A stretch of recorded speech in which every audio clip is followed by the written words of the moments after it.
அப்புறம் போகிறவர் போல காணப்பட்டாலும் இயேசு, அப்புறம் போகிறவர் போல காணப்பட்டாலும் இயேசு உன் மீது நோக்கமாயுள்ளார்.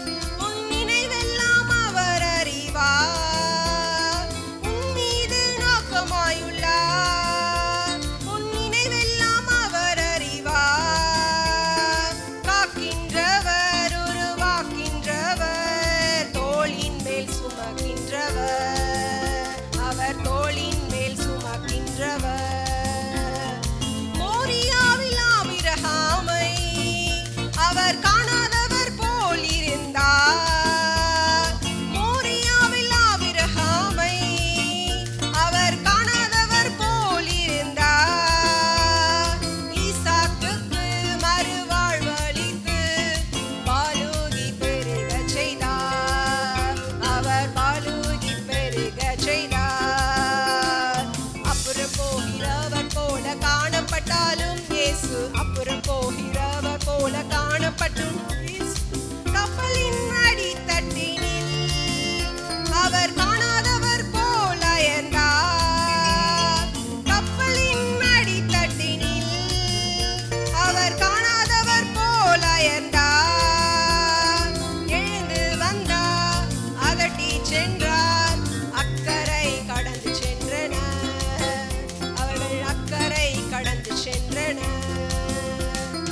அப்புறம் போகிறவர் போல காணப்பட்டாலும் இயேசு, அப்புறம் போகிறவர் போல காணப்பட்டாலும் இயேசு உன் மீது நோக்கமாயுள்ளார். உன் நினைவெல்லாம் அவர் அறிவார். உன் மீது நோக்கமாயுள்ளார். உன் நினைவெல்லாம் அவர் அறிவார். காக்கின்றவர், உருவாக்கின்றவர், தோளின் மேல் சுமக்கின்றவர், அவர் தோளின் மேல் சுமக்கின்றவர். முதலாம் அதிகாரம் இரண்டாம் அதிகாரத்தை கடந்த 2 வாரங்களாக நாம் தியானித்தோம். முதலாம் அதிகாரத்தில் கர்த்தருடைய அழைப்பும் கீழ்ப்படியாமையும். தேவன் யோனாவை அழைத்தார், நினிவேக்கு போக சொன்னார். ஆனால் கப்பல் ஏறி தர்சீசுக்கு போனான். தேவனுடைய அழைப்பிலிருந்து ஒரு மனுஷன் பின்வாங்கும் போது தேவன் மறுபடியுமாக அவனை திருத்தி தன்னுடைய சித்தத்துக்கு, தன்னுடைய திட்டத்துக்கு கர்த்தர் அவனை மாற்றுகிறார். அவனுடைய வாழ்க்கையை மாற்றுகிறார்.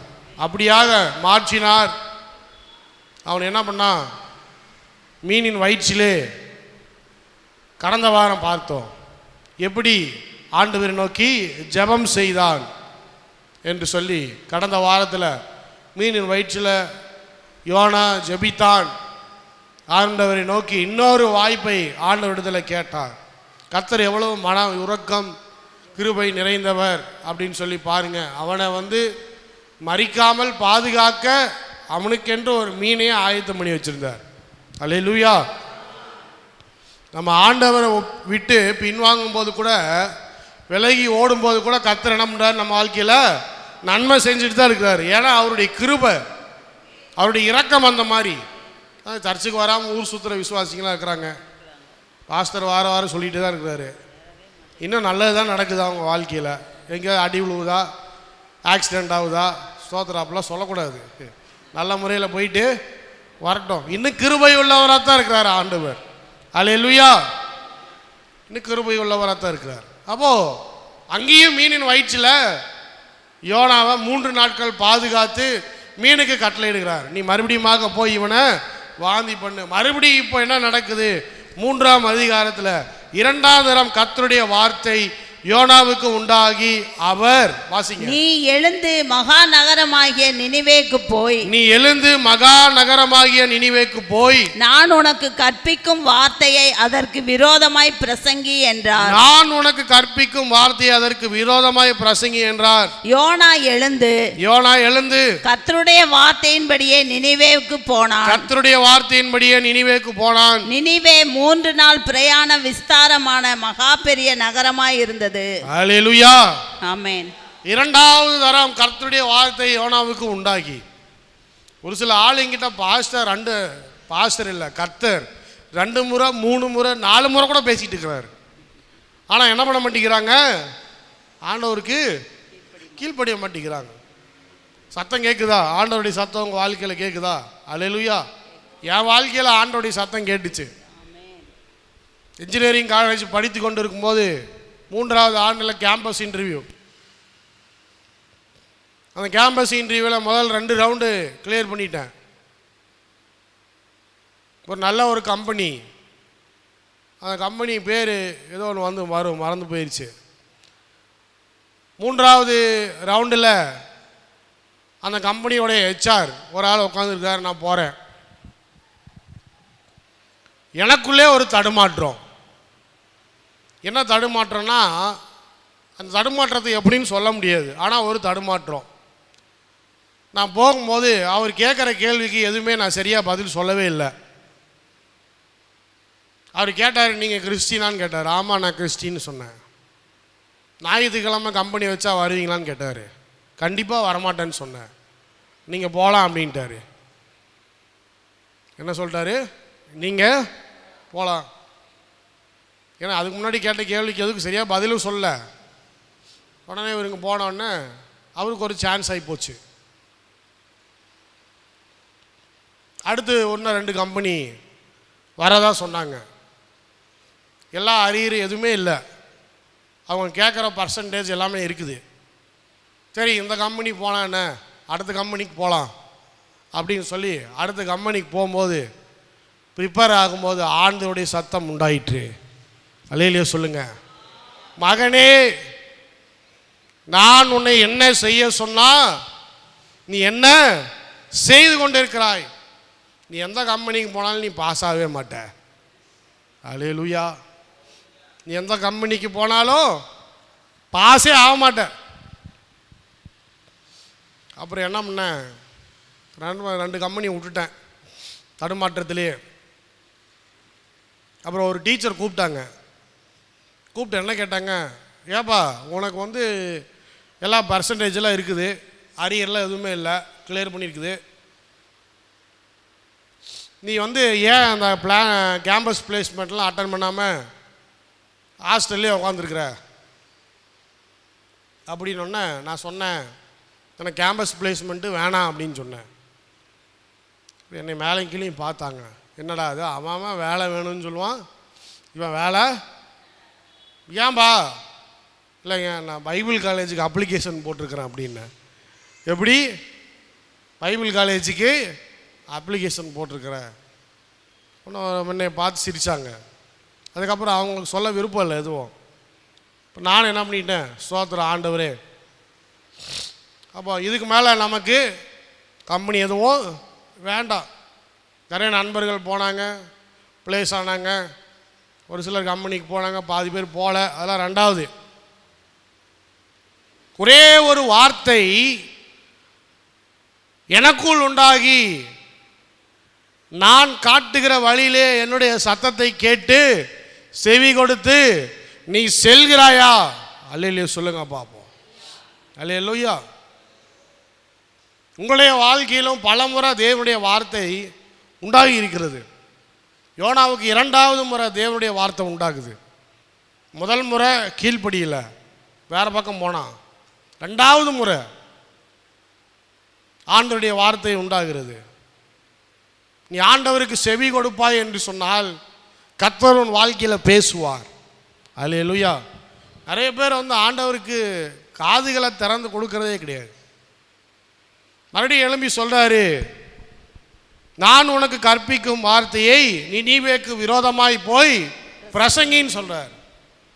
நான் 1ஆம் அதிகாரத்தில் சொன்னேன், நினிவேக்கு போகிறதுக்கு கொஞ்சம் கூட யோனாவுக்கு விருப்பமே இல்லை. அவங்க எல்லாரும் அழிந்து போக வேண்டிய ஜனங்கள் என்பதை இவனே தீர்மானித்திருந்தான். அவங்க இடத்துல எந்த நன்மையும் இல்லை. ஆண்டவர் அவங்களாம் ரட்சிக்கப்பட்டு அவங்களாம் ஏற்றுக்கொண்டு என்ன செய்ய போகிறாங்க, எல்லாத்தையும் போட்டு அழிக்கிறது நல்லது தான். இடமாவது சுத்தமாகட்டும், நம்ம சொல்கிற மாதிரி நினிவேவாவது சுத்தமாகட்டும். இன்னைக்கு இத்தனை ஜனங்கள் யுத்தத்தினால கொல்லப்படுறாங்க. கிறிஸ்தவங்க யாராவது ஒருத்தராவது இந்த யுத்தமெல்லாம் நிற்கணும்னு ஜெபம் பண்ணுறீங்களா? யாரும் ஜெபம் பண்ணுறதே கிடையாது. ஏன்னா என்ன சொல்கிற எல்லாரும், அவங்களாம் சாக வேண்டியவங்க தான், சாகட்டும், அவங்களாம் சாக வேண்டியவங்க தான் பாஸ்டர், தீவிரவாதி தானே அவங்க, எல்லாரும் சாகட்டும். யோனா அப்படிதான் நினைத்தான். நினிவேல் உள்ள ஜனங்கள் எல்லாரும் மகா பாவிகள், கொடியவர்கள், அசுத்தவர்கள், அவர்கள் எல்லாரும் அழிந்து போவதுதான் ஆண்டுடைய திட்டம், ஆண்டுடைய சித்தம் என்று சொல்லி போக மறுத்தான். கர்த்தர் சொல்றார், இரண்டாம் தடவை சொல்றாரு, யோனா நீ போய் நினிவேக்கு விரோதமாய் போய் பிரசங்கி. 3ஆம் வசனம், யோனா எழுந்து கர்த்தருடைய வார்த்தையின்படியே நினிவேக்கு போனான். 3 நாள் பிரயாணப்பட்டு என்ன பண்ணியிருக்காரு, நினிவேக்கு போயிருக்கிறாரு. அடுத்து 4ஆம் வசனம், யோனா நகரத்தில் பிரவேசித்து 1 நாள் பிரயாணம் பண்ணி இன்னும் 40 நாள் உண்டு, அப்பொழுது நினிவே கவிழ்க்கப்பட்டு போம் என்று கூறினான். அல்லேலூயா சொல்லுங்க. இப்பதான் போய் ஆண்டவர் சொன்னதை செய்யறாரு. அப்படியே போய் சொல்றாரு, 40 நாள் உங்களுக்கு டைம்பா. நினிவேல இருக்கிறவங்க எல்லாரும் கர்த்தர் சொல்றதை கேளுங்க. 40வது நாள் முடிவில் உங்களுடைய நகரம் இருக்காது, நீங்க ஒண்ணுமில்லாமல் போக போறீங்க அப்படின்னு சொல்லிட்டாப்ல. இது மாதிரி சொல்றதுக்கு தீர்க்கதரிசிகள் வேணும். அல்லேலூயா சொல்லுங்க. நீங்கள் மனம் திரும்பாவிட்டால் தேவனுடைய கோபம் உங்கள் மேலே இறங்கி வரும்.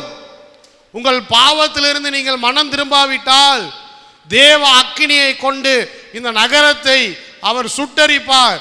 எப்படி சோதோம் குமாராவை அவர் அழித்தாரோ அதே போல் இந்த நகரம் அழிக்கப்படும். கடைசி நாட்கள்ல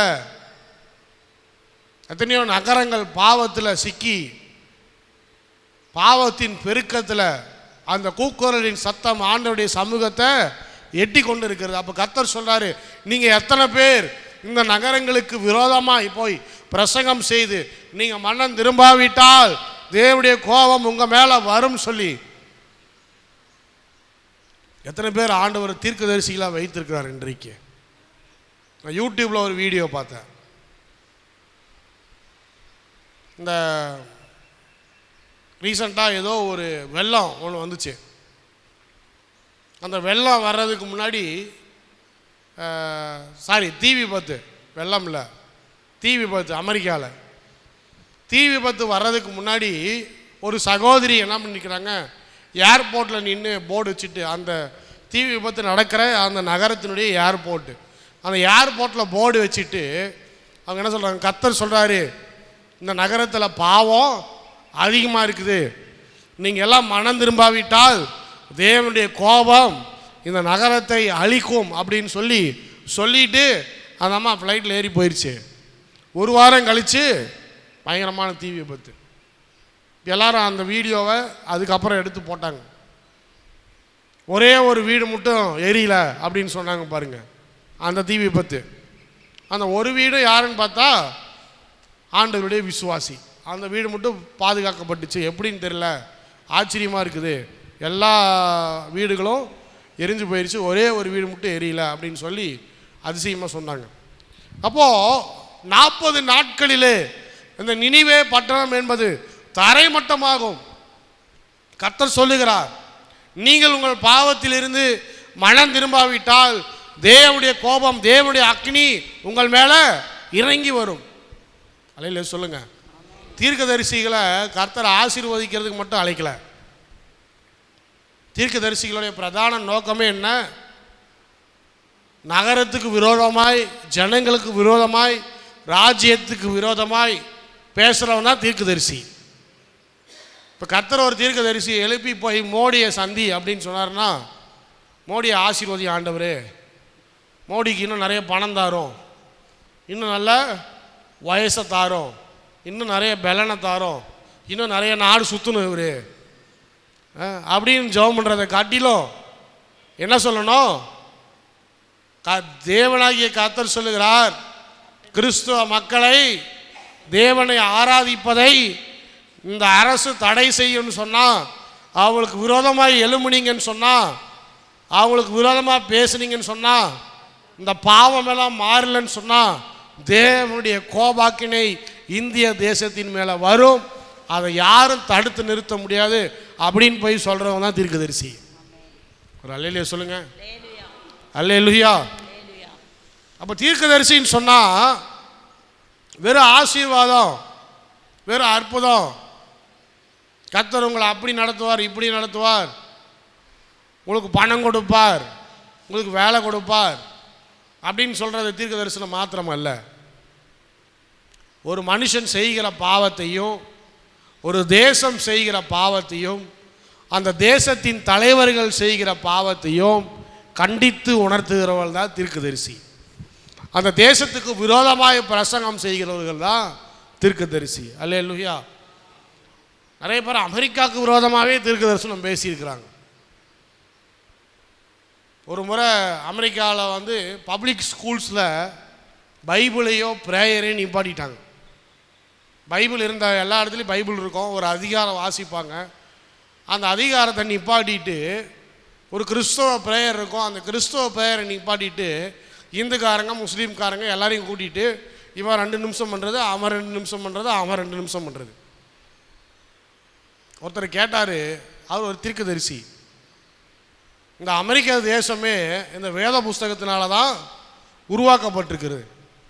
நம்மளுடைய கான்ஸ்டியூஷனே இந்த வேத புஸ்தகத்தை வைத்து தான் எழுதப்பட்டிருக்கிறது. இப்படி இருக்கும்போது நீங்கள் எதுக்கு அவங்க இவங்கன்னு எல்லாருக்கும் நீங்கள் 2 நிமிஷம் கொடுக்கணும்?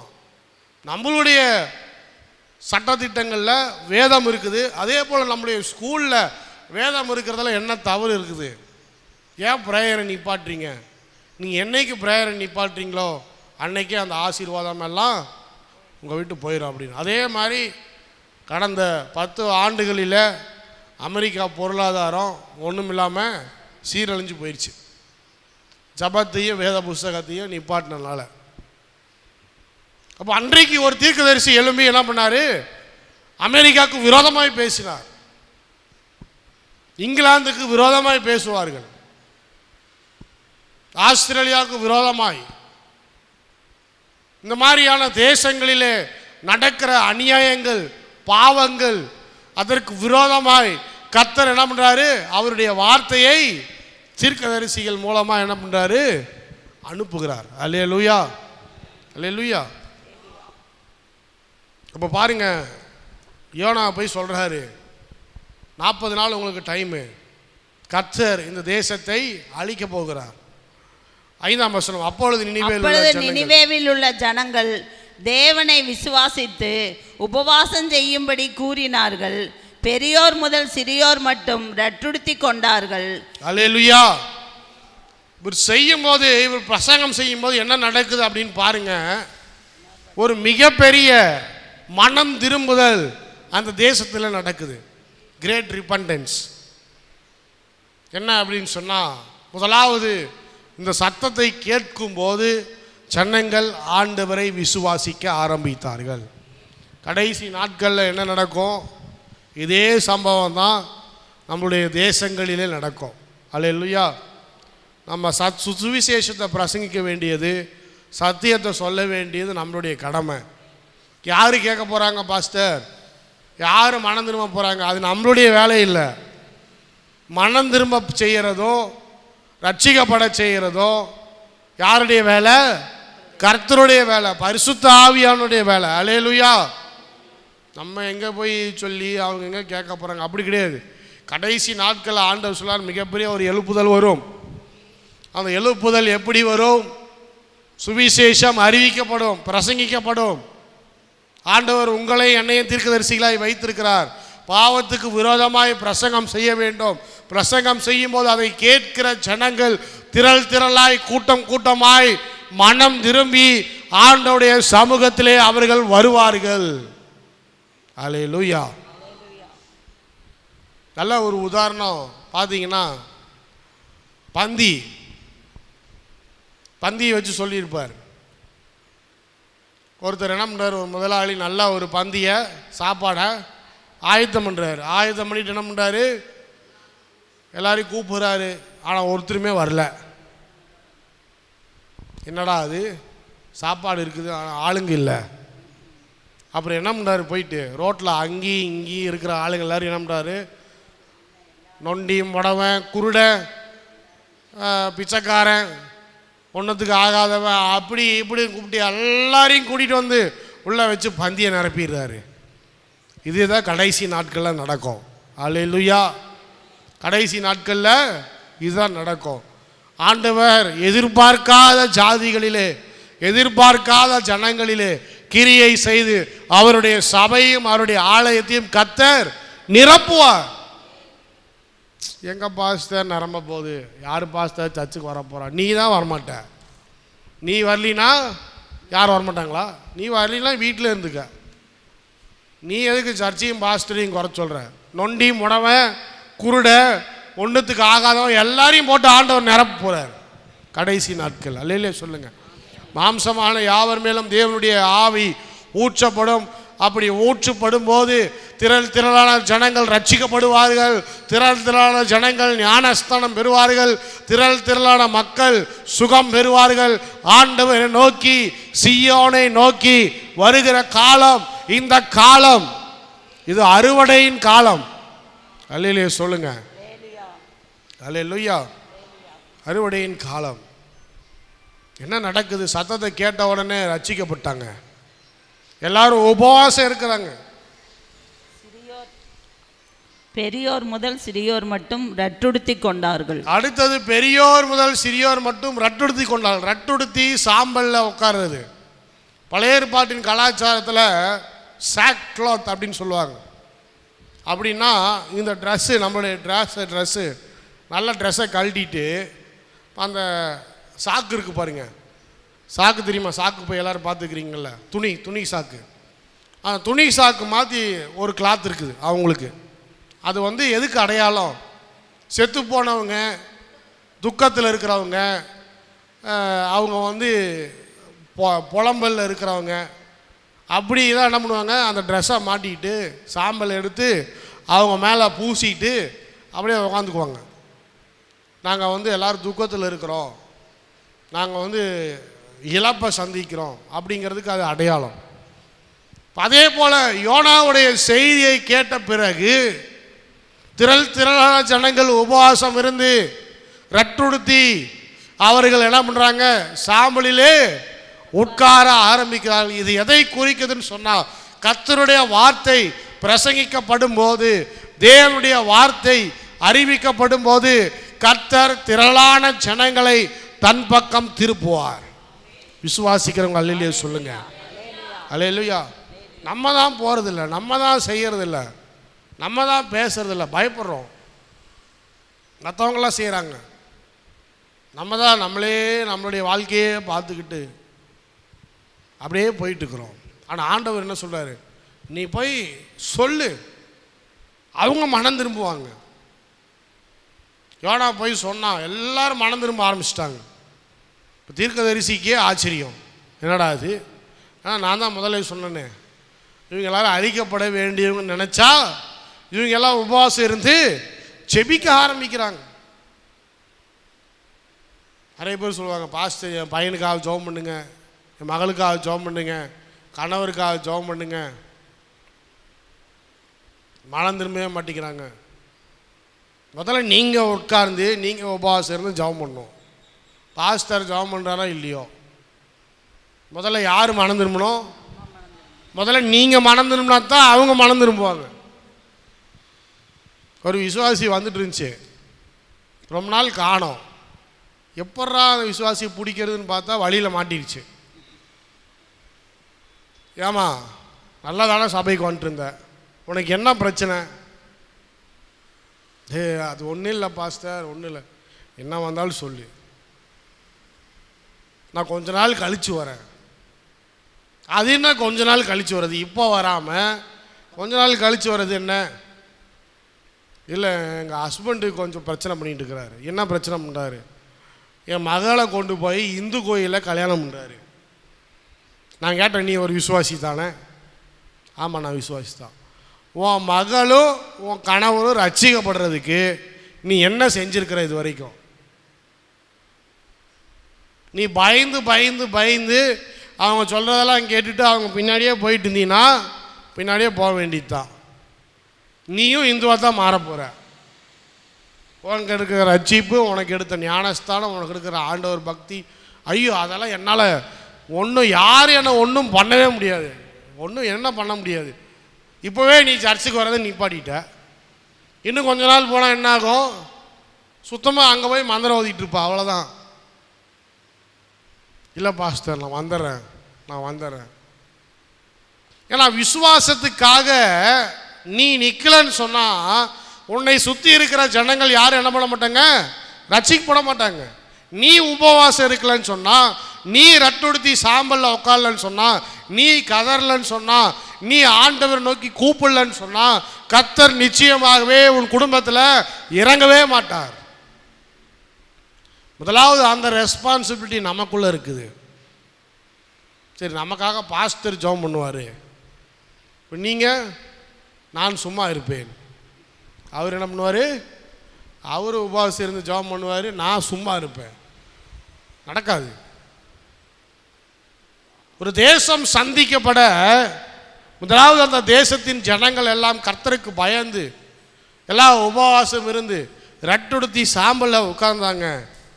6ஆம் வசனம் இந்த செய்தி நினிவேவின் ராஜாவுக்கு எட்டின போது அவன் தன் சிங்காசனத்தை விட்டு எழுந்து தான் உடுத்தியிருந்த உடுப்பை கலற்றி போட்டு ரெட்டை உடித்து கொண்டு சாம்பலிலே உட்கார்ந்தான். அல்லேலூயா சொல்லுங்க பாப்போம். அல்லேலூயா. ஜனங்கள் எல்லாரும் இதை செய்கிறார்கள் என்பதை ராஜா அறிந்த போது ராஜாவினுடைய நாலேஜுக்கு போகுது. என்னப்பா நடக்குது நம்மளுடைய தேசத்தில்? எல்லாரும் உபவாசம் இருந்து ஜெபம் பண்ணுறாங்க, எல்லாரும் ரட்டொடுத்தி சாம்பலில் உட்காந்துக்கிறாங்க. ஏன்? ஒரு தீர்க்கதரிசி சொல்கிறாரு, நம்மளுடைய தேசம் 40 நாளில் அழிக்கப்பட போகிறது. அப்படியா? இப்போ ராஜா பார்க்குறாரு, நானும் போய் என்ன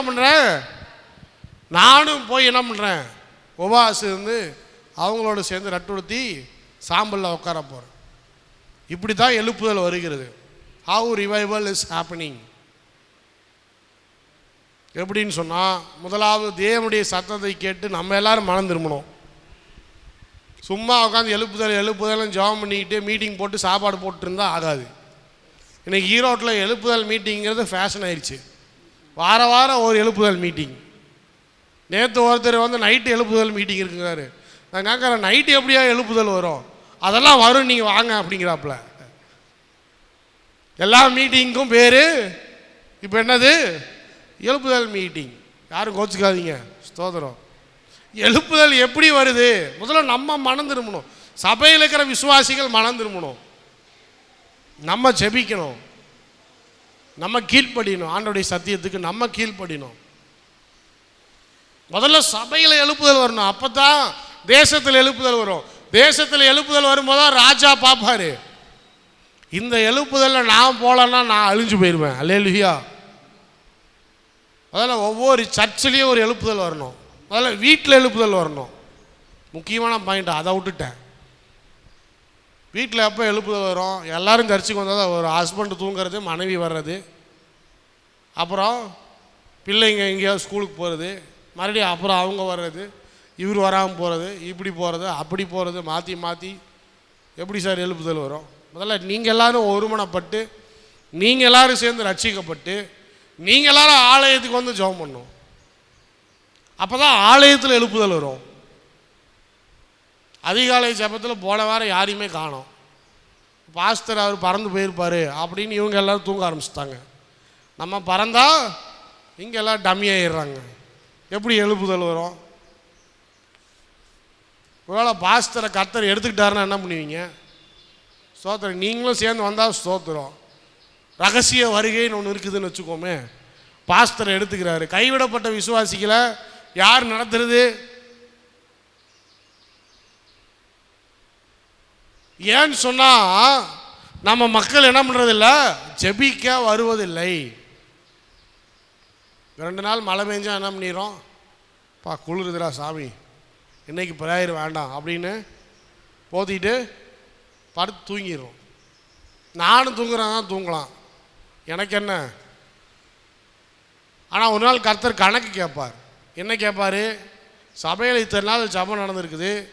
நீங்கள் எத்தனை நாள் போனீங்க, நீங்கள் ஜெபம் பண்ணீங்க, எத்தனை நாள் உபவாசம் இருந்தீங்க, குடும்பத்துக்காக ஜெபிச்சிருக்கிறீங்களா, சபைக்காக ஜெபிச்சிருக்கிறீங்களா, மற்ற ஜனங்களுக்காக ஜெபம் பண்ணியிருக்கிறீங்களா, தேசத்துக்காக ஜெபம் பண்ணிக்கிறீங்களா? கர்த்தர் நிச்சயமாக கணக்கு கேட்பார். ஒவ்வொரு ஆத்மாவும் நீங்கள் பதில் கொடுத்தே ஆகணும். அல்லேலூயா, பதில் கொடுத்தே ஆகணும். எதுக்காக சொல்கிறேன் அப்படின்னு சொன்னால், இந்த தேசத்தில் எழுப்புதல் என்பது எப்படி வரும் அப்படின்னு சொன்னால், சும்மா வந்துடாது. எழுப்புதல் கூட்டம் நடத்துறதுனால வந்துடாது. முதல்ல நம்ம மனம் திரும்பணும். இங்கே பாருங்கள், ஜனங்கள்லாம் மனம் திரும்புகிறாங்க. எல்லாம் ரட்டுடுத்தி சாம்பலில் உட்காடுறாங்க. எல்லாரும் உட்கார உட்கார உட்கார ராஜாவால் என்ன பண்ண முடியல, கட்டுப்படுத்த முடியல. ராஜா பார்க்குறாரு, இத்தனை பேர் ரட்டுடுத்தி சாம்பலில் உட்காந்து தேசத்துக்காக ஜபிக்கும் போது நான் எப்படி அதில் கலந்து கொள்ளாமல் இருக்க முடியும்? ஈரோட்டில் 3000 பேர், 4000 பேர், 5000 பேர் ஒரு நல்ல ஜெபம் பண்ணுறாங்கன்னு பார்த்து வச்சுக்கோமே. உடனே ஈரோட்டில் இருக்கிற சென்ட்ரல் மினிஸ்டர்லேருந்து அவர் யார், நம்ம பெரியார் நல்ல இருக்கிறார் முத்துசாமி, நியூஸ் போகும் அவருக்கு.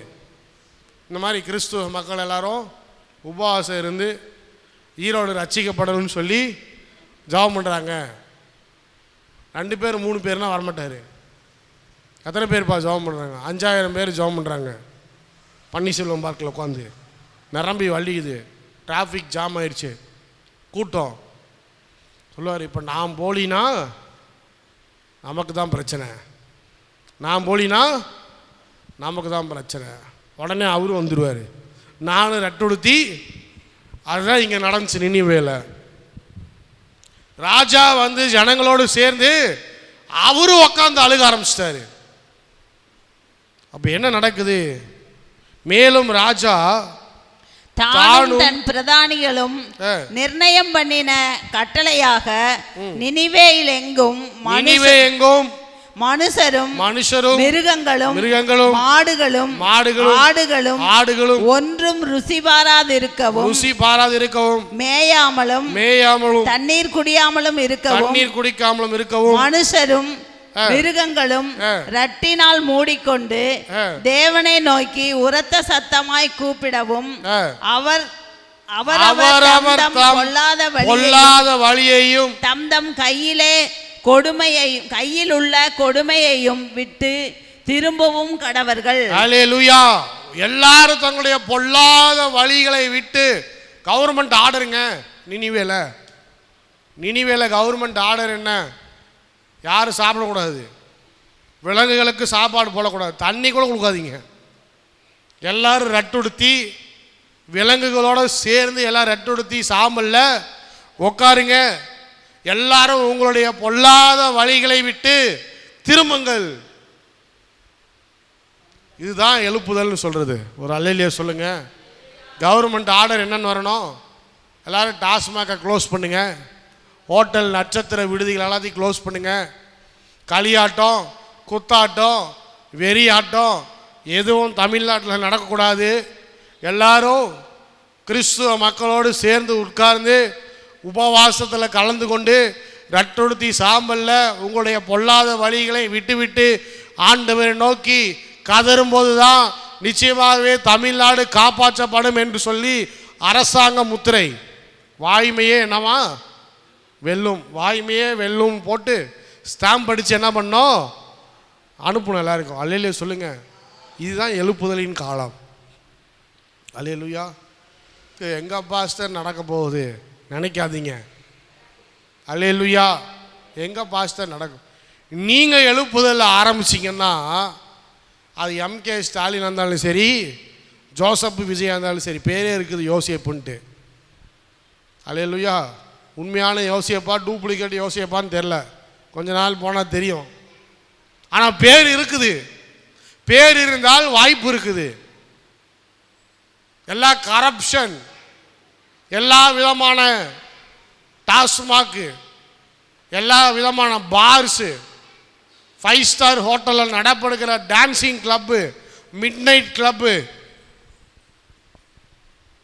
அதே போல் இந்த சூதாட்டம், ஆன்லைன் லாட்டரி, அப்புறம் என்னது இன்னொன்று சொல்லுவாங்களே, இந்த சுற்றி விடுவாங்களே கசினோஸ், கசினோஸ், இவை எல்லாவற்றையும் நான் தேசத்திலே இப்பொழுதே நான் நிறுத்துகிறேன்.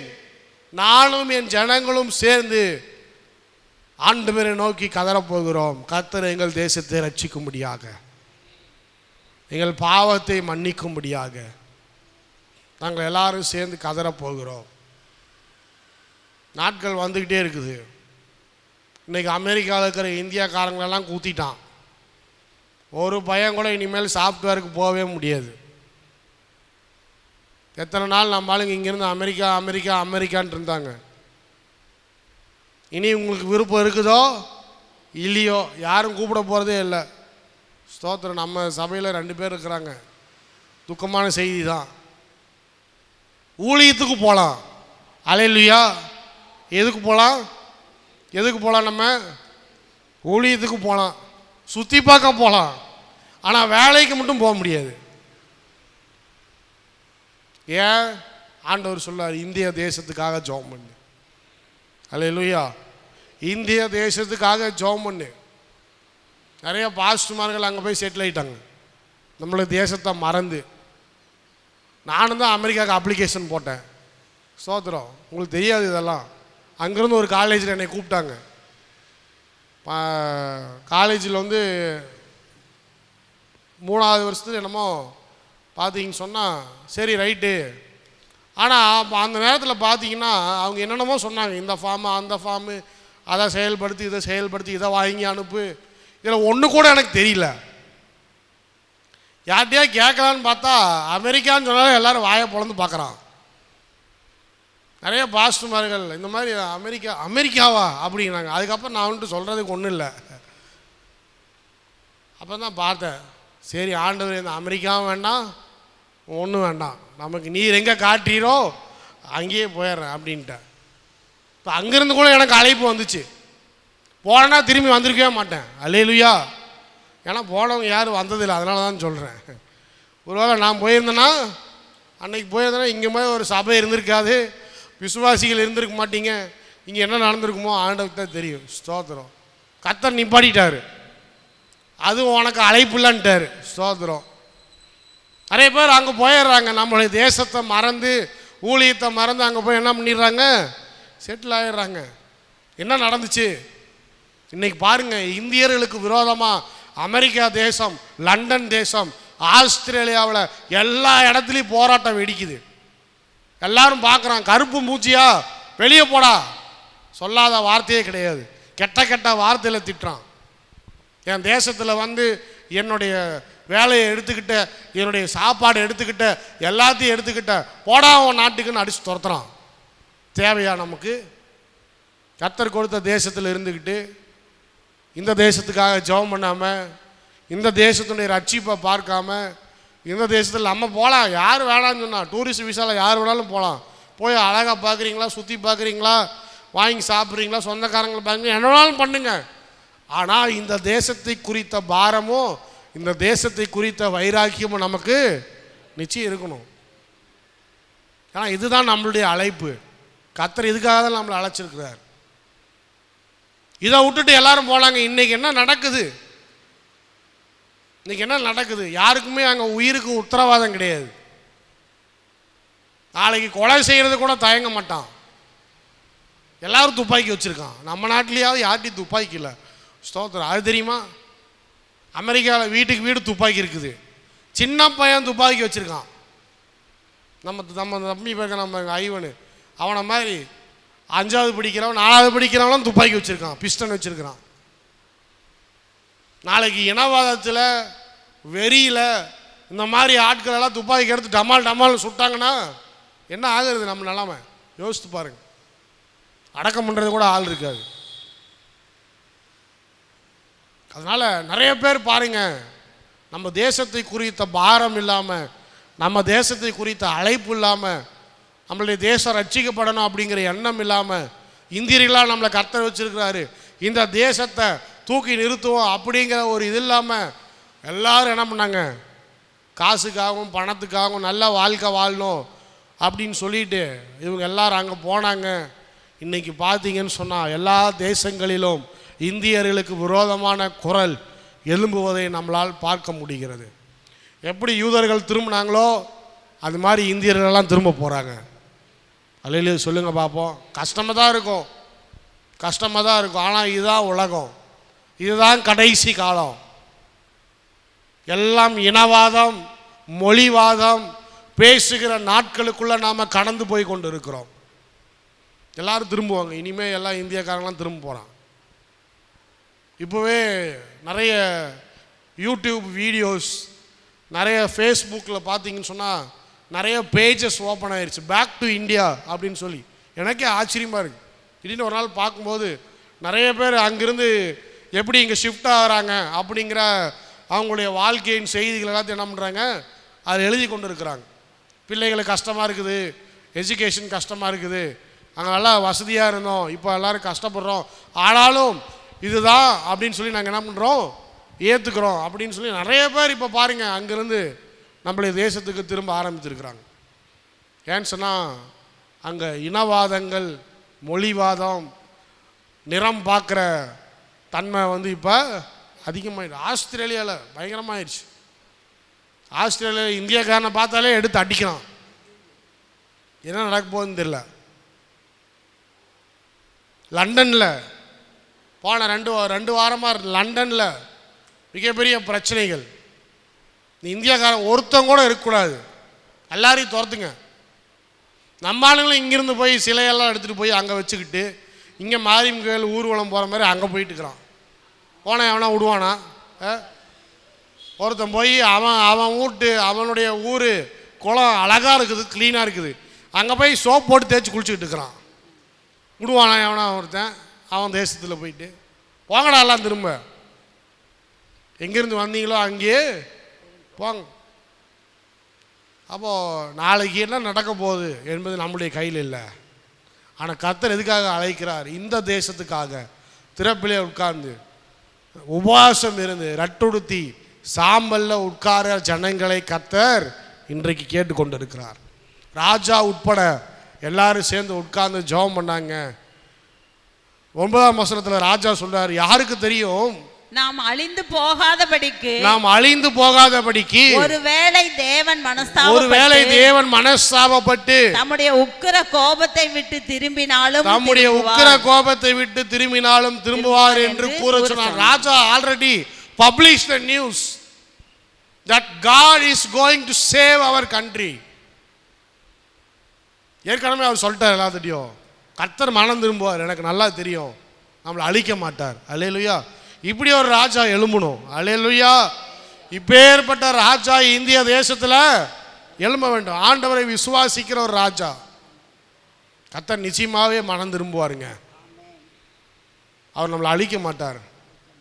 அதே போல் என்ன நடக்குது? 10ஆம் வசனம், அவர்கள் தங்கள் பொல்லாத வழியை விட்டு திரும்பினார்கள் என்று தேவன் அவர்களுடைய கிரியைகளை பார்த்து தாம் அவர்களுக்கு செய்வேன் என்று சொல்லியிருந்த தீங்கை குறித்து மனஸ்தாபப்பட்டு அதை செய்யாதிருந்தார். அல்லேலூயா சொல்லுங்க. Prayer that moves God's heart. ரட்டொடுத்தி சாம்பல்ல உட்கார்ந்து உபவாசம் இருந்து ஜெபிக்கும் போது கர்த்தருடைய இருதயம் அசைக்கப்படுகிறது. அல்லேலூயா. கர்த்தருடைய இருதயம் அசைக்கப்படுகிறது. எந்த தேசம் வந்தாலும் சரி, எந்த ஜாதி வந்தாலும் சரி, எந்த ஜனம் வந்தாலும் சரி, ஆண்டவரை நோக்கி உட்கார்ந்து உண்மையான ஒரு எழுப்புதலின் சத்தம் நம்மளுடைய தேசத்தில் கேட்கும் என்று சொன்னால் இந்த தேசத்தை கர்த்தர் உயர்த்தி நிறுத்த அவரால் முடியும். அல்லேலூயா. இன்னொருத்தவங்க சொல்கிறாங்க, இந்த மாதிரி நடக்கிறதெல்லாம் நல்லதுங்க, அமெரிக்காவும் இந்தியாக்காரங்களை அடிக்கணும், ஆஸ்திரேலியாவை அடிக்கணும், லண்டன் அடிக்கணும், எல்லாரும் அடிக்கணும். அடித்தாதான் நம்மளுடைய தேசத்துக்காக எல்லாரும் என்ன பண்ணுவாங்க? பிரயாசப்படுவாங்க. நம்மளுடைய தேசத்துக்காக எல்லாரும் உழைக்க ஆரம்பிப்பாங்க. நம்மளுடைய தேசத்தில் அநேக கம்பெனிஸ் உருவாக்கப்படும். நம்மளுடைய தேசத்தில் இன்னும் அநேக பொருளாதாரங்கள் இங்கே இன்வெஸ்ட் பண்ணப்படும். அப்போ தான் நம்ம நாட்டு ஜனங்க என்ன பண்ணுவாங்க? இந்த தேசத்தின் மேலே அவங்களுக்கு கண்கள் திறக்கப்படும். இருக்கிறத விட்டுட்டு நாம் ஏன்டா பறக்கிறதுக்கு ஓடணும் அப்படின்னு சொல்லிட்டு இருக்கிறதையாவது என்ன பண்ணுவாங்க, பார்ப்பாங்க அப்படின்னு சொல்லி எல்லாரும் பேசிக்கிட்டு இருக்கிறாங்க. பேசிக்கிட்டு இருக்கிறதா நான் சொல்கிறேன். அப்போது எதுக்காக அப்படின்னு சொன்னால், கர்த்தர் எல்லாவற்றையும் ஒரு திட்டத்துக்காக, ஒரு நோக்கத்துக்காக செயல்படுத்துகிற தேவனாக இருக்கிறார். இந்திய தேசத்தை குறித்து ஆண்டவர் ஒரு திட்டம் வச்சிருக்கிறார். எத்தனை பேர் விசுவாசிக்கிறீங்க? விசுவாசிக்கிறவங்க அல்லையிலே சொல்லுங்க. நம்மளுடைய தேசம் சாதாரணமான தேசம் இல்லை. எத்தனை கோடி ஜனங்கள், 1.3 பில்லியன் பீப்புள், பில்லியன் 1.130 கோடி ஜனங்கள். அல்லேலூயா. எல்லாரும் பரலோகம் போகணும், அதுதான் ஆண்டவருடைய சித்தம். அல்லேலூயா. அவங்க எல்லாரும் பரலோகம் போக வேண்டும் என்பது தேவனுடைய சித்தம். இப்போ இன்றைக்கு நீங்கள் முதலாவது மனம் திரும்பி ரட்டொடுத்தி உபவாசம் இருந்து சாம்பலில் உட்கார்ந்து ஆண்டவர் நோக்கி கதறும்போது நிச்சயமாகவே ரட்சிப்பின் சத்தம், எழுப்புதலின் சத்தம் நம்முடைய தேசத்தில் கேட்க தொடங்கும். எழும்பி நிற்போம். ஹல்லேலூயா. என் தேச எல்லை எங்கும் அப்பா நீராள வேண்டும்.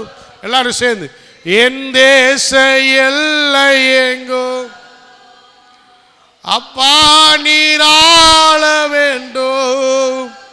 வறுமை எல்லாம் மாறணும், தேசத்தின் வறுமை எல்லாம் மாறணும். வன்முறை எல்லாம் ஒழியணும், வன்முறை எல்லாம் ஒழியணும். நல்ல ஆண்டவரே, இந்த காலை நேரத்திலும் கூட நினிவேயின் ஜனங்கள் யோனாவின் சத்தத்தை கேட்ட பொழுது அவங்க எல்லாரும் ரட்டொடுத்தி சாம்பலில் உட்கார்ந்தாங்க. ஆண்டவரை நோக்கி கதறினாங்க. ராஜா அதை அறிந்தார்.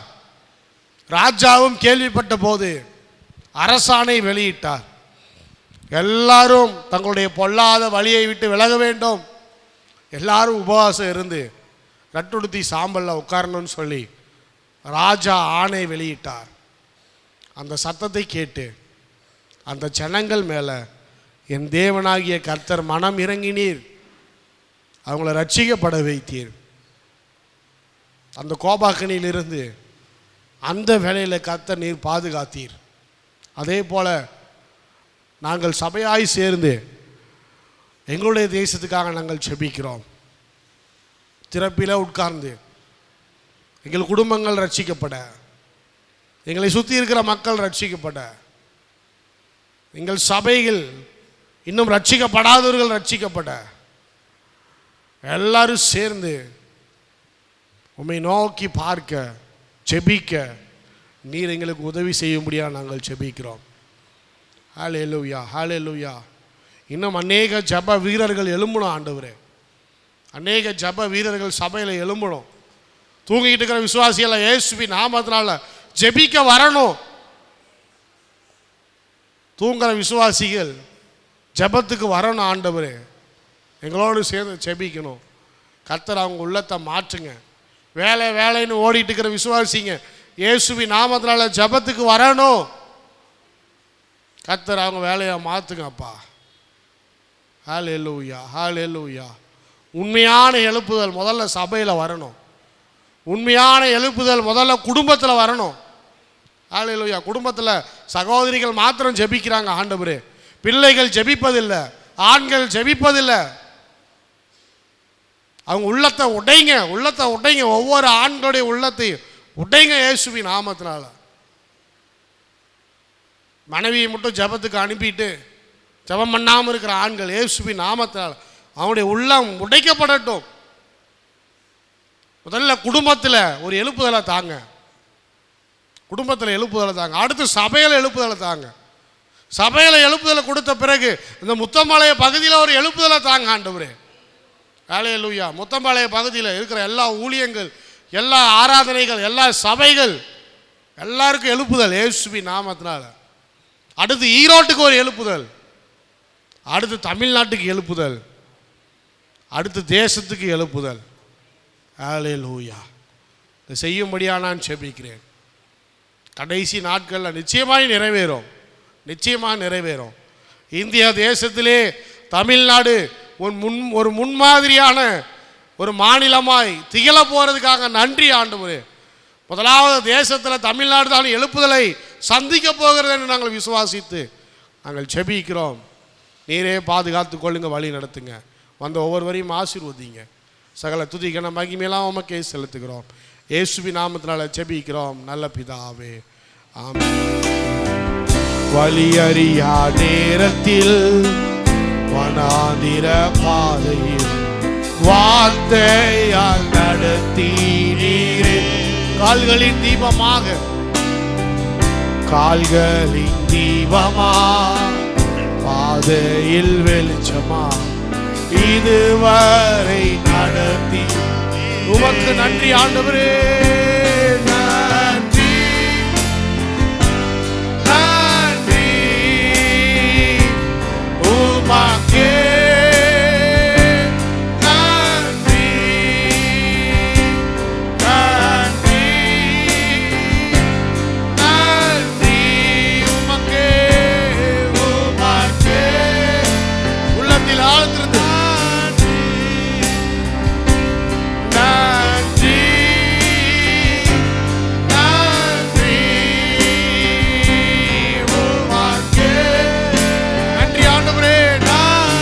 நடத்துகிறவரே உமக்கு நன்றி. நன்றி நன்றி உமக்கே நன்றி. என் ஆத்ம நேசரே, என் அன்பு இயேசுவே, உம்மை நான் நேசிக்கிறேன். இந்நாள் வரையில் வரையிலே நீ செய்த நன்மைகள் அளவிட முடியாத. எத்தனை நன்மை கர்த்தர் வாழ்க்கையில செய்திருக்கிறார். என் ஆத்ம நேசரே, என் அன்பு இயேசுவே, உம்மை நான் நேசிக்கிறேன். இந்நாள் வரையில் கர்த்தர் நன்மைகள், இந்நாள் வரையிலே அளவிட முடியாததே. நன்றி ஆண்டவரே, நன்றி நன்றி உமக்கே நன்றி நன்றி நன்றி உமக்கே. இன்னொரு விஷயம் சொல்லுமா? மரணத்தின் பாதையில் நான் நடந்த வேளையில் என்னோடு நடந்தீரையா.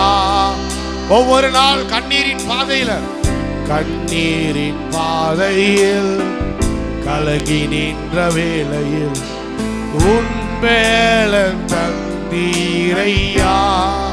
மரணத்தின் பாதையிலே, மரணத்தின் பாதையில் நான் நடந்த வேளையில் என்னோடு நடந்தீரையா.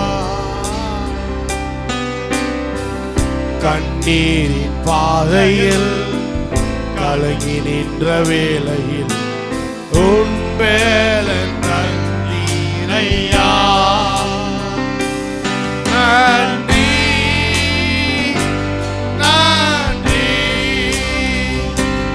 உமக்கே நன்றி நன்றி நன்றி உமக்கே நன்றி. எல்லாரும் கரங்களை உயர்த்தி நன்றி உலகில் ஆழ்ந்திருது உமக்கே